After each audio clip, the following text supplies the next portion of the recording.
Y fíjate cómo se pueden llegar a suceder los hechos. Tiempo atrás de Esteban Carranza, un amigo, ingeniero de la universidad, devenido en funcionario municipal, Sí. me manda un mensajito y me dice palabras más o menos: che, ahí en la municipalidad hay una propuesta, un proyecto, porque andan buscando un nombre o una configuración para una marca registrada para Río Cuarto. Y agrega: yo de chico escuché todo esto del imperio, quiero que me cuentes. Bueno, me invita a un café que no pagó nunca. Ujú. Típico en Esteban, pero bueno. Y un buen ¿Qué día le va a hacer? terminamos encontrándonos ahí en el viejo mercado, que había una movida con los jóvenes. Y le comento, bueno, este tema del imperio mal contado, pero es algo sumamente interesante y está atado a la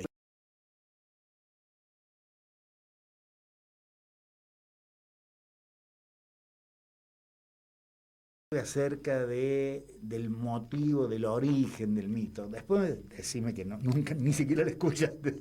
Cuando el marqués llega a estas tierras, una de las personas que lo acompañaba observa algo que brillaba y era el sol en el río. Entonces se comentó, pucha, ¿qué habrá allá que brilla tanto? ¿Será un imperio? Bueno, Claro. un mito de los tantos que debe haber Claro, escuchado. y probable porque ellos siempre andaban buscando de paso en la zona nuestra una de las ciudades de los Césares, ¿no? Ujú. De modo entonces que siempre se dijo que esta región podía ser el portal. La ciudad no apareció nunca, de modo que ha quedado en la... No, esto viene, no voy a decir contemporáneamente, pero sí un poco más cercano en el siglo XIX, en el último cuarto del siglo. Bueno, Río Cuarto cambia a partir de la presencia de Lucio Mansilla en Río Cuarto, su famosa excursión a los indios ranqueles, que logra contenerlos por la zona de Leubucó y a orillas del río Quinto, y ya Río Cuarto no va a tener más incursiones bélicas por Ujú. parte de los ranqueles. A partir de allí viene lo que yo considero muy personalmente, ¿no? Es una refundación de Río Cuarto, 1870, y se van dando toda una serie de acontecimientos que creo yo han mantenido el vector hacia arriba hasta los tiempos presentes, más allá de Ujú. las crisis que ha habido que superar y las que estamos atravesando.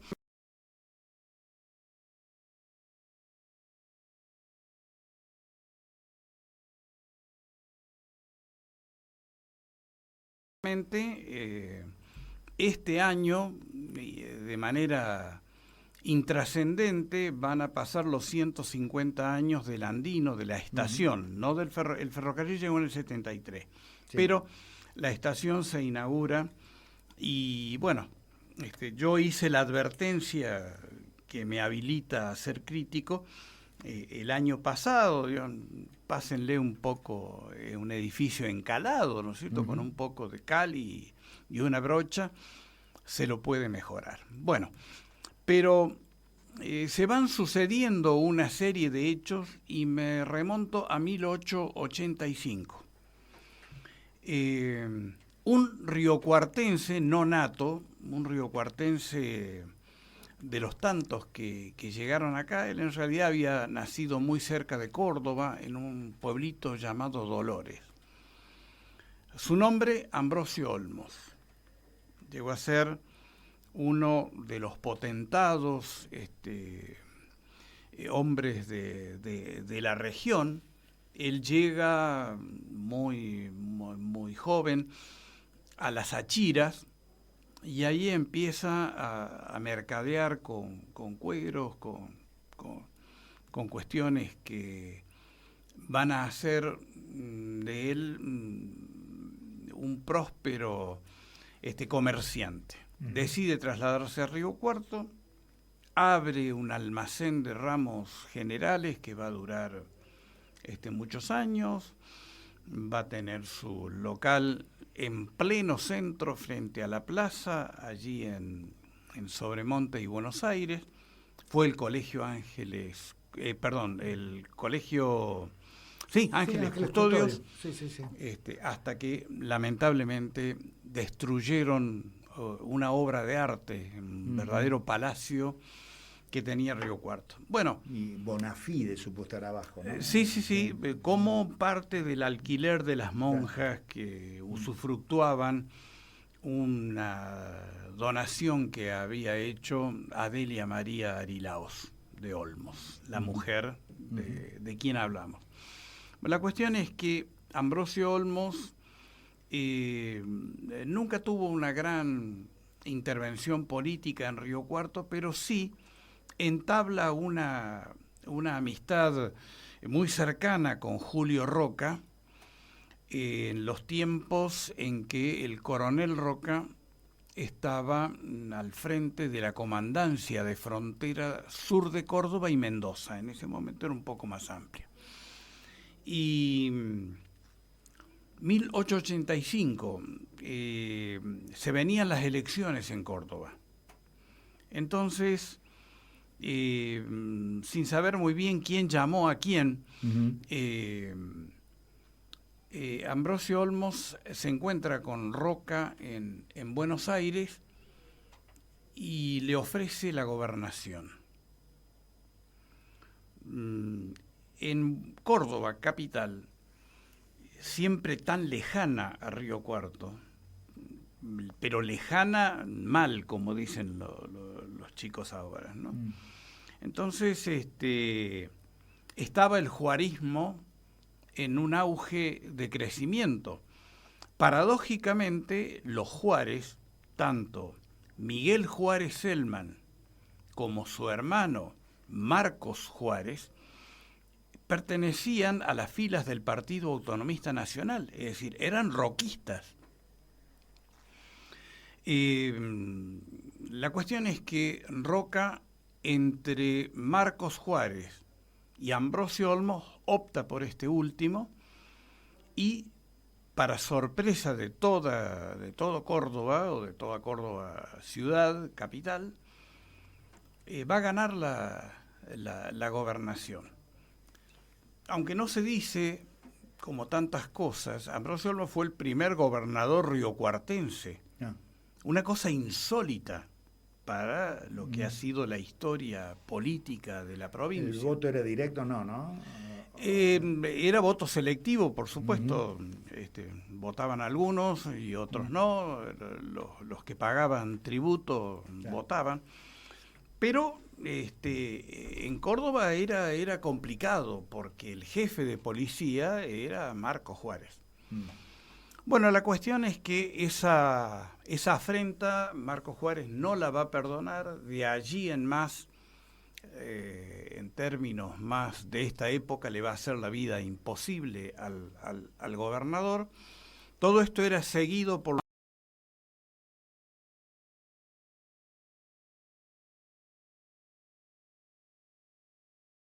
algunas medidas que beneficiaban a esos incipientes hombres de campo, más de las vacas que de las siembras en ese momento, ¿no? Ya había llegado el alambrado, y estaba, pero todavía faltaba. Este hombre tan significativo y, como digo, muy, muy, muy olvidado, empezando por nosotros y siguiendo por la historia, es llamado a juicio político. Llevaba apenas 2 años en la gobernación. En buen romance le hacen una cama política y todos los esfuerzos del abogado que trae de Buenos Aires para que lo defienda queda totalmente derrumbado frente a la traición de algunos y al ímpetu puesto por Marcos Juárez para la destitución. Marcos Juárez ya se veía con el jaquet puesto para la futura gobernación. A pesar de que quien va a terminar la gobernación de Olmedo es José Echenique, su vicegobernador. Cuando lo ético, a lo mejor, que se imponía en el momento, era decir, bueno, se fue el gobernador. Se va la forma, bueno, es decir, algunas costumbres que se han sostenido hasta tiempos cercanos o recientes, y esa afrenta no solamente la sufrió Ambrosio Olmos, que se va y nunca más volverá a Córdoba. No digo a Río Cuarto, donde estaban sus estancias, sus florecientes negocios. Él ya no vuelve a Córdoba, él va a morir muy a principios del siglo XX, luego de un par de años que llevaba casado con Adelia María Arilaos. Y, por supuesto, de allí en adelante el apellido Juárez va a ser mala palabra en Río Cuarto. Las vueltas de la vida, que hay que entenderlas, que muchas veces existen,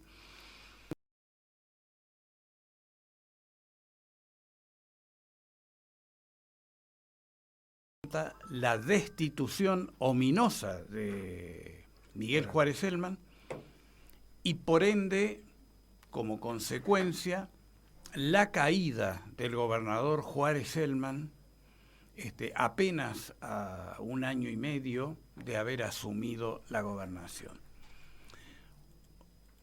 Cuando se genera por esos años en el Club Social de Río Cuarto, hoy devenido en Jockey Club y que ha cumplido 150 años en el mes de julio. Es el más viejo de Río Cuarto, creo, ¿no? La más vieja es la Biblioteca Moreno. No, pero como club. Sí, pero en ese momento no era club deportivo, claro, sino un club social. Bueno, ahí seguramente al club social Río Cuarto no le debe nada. Como no sea las jugadas de cartas, las copas que se habrán tomado.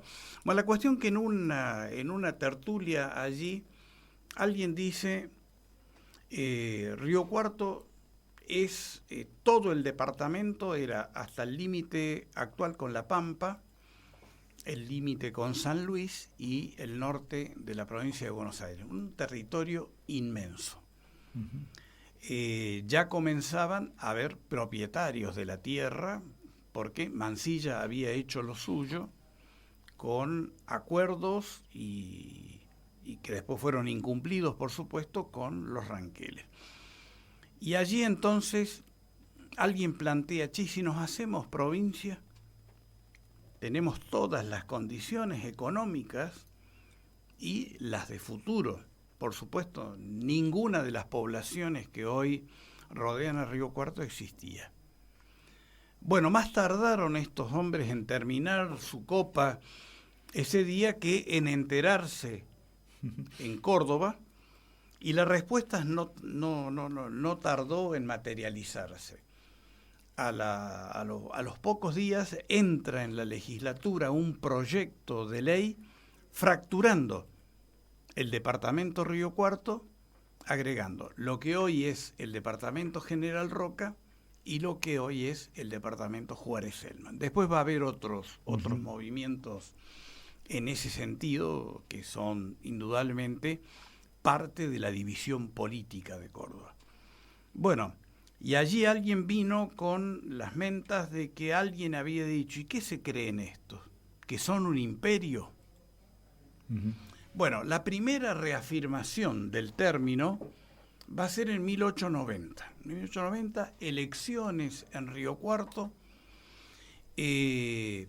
asume Andrés Terzaga, el viejo, porque después va a estar su hijo, que va a ser uno de los primeros literatos de Río Cuarto, y bueno, gana muy bien las elecciones, la noticia llega a Córdoba, y una de las primeras actuaciones políticas que tiene es reclamarle a Córdoba el envío de una partida de los impuestos retenidos para el pago de la policía.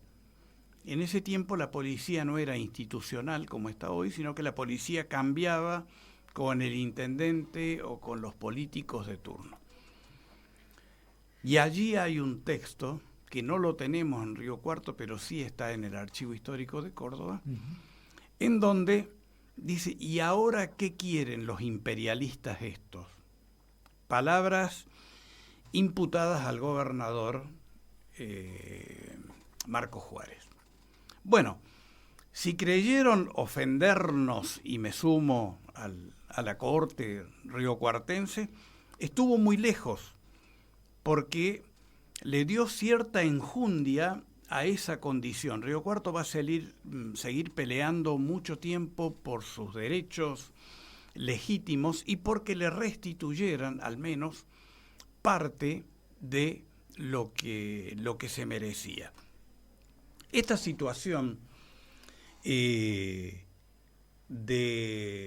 Andrés Terzaga deriva en la intervención de la municipalidad. La respuesta desde Córdoba fue intervenir la municipalidad. Una vez que terminó la intervención, Andrés Terzaga va a volver a ganar las elecciones tan cómodo como lo había hecho anteriormente. Bueno, y me vengo a tiempos más cercanos. Vamos a hacer una cosa, Omar. Te propongo hacer una pequeña pausa. Dale. ¿Puede ser? ¿Cómo anda Con todo tiempo? gusto. Bueno, Todo. vamos a hacer una pequeña pausa para también ordenarnos aquí con el operador. Nos está acompañando Darío Bertoccione hoy. Muchísimas gracias, Darío. Vamos a una tandita y estamos nuevamente aquí en contacto en esta edición de Historias del Presente. Existe una tierra donde el viento nace de indios.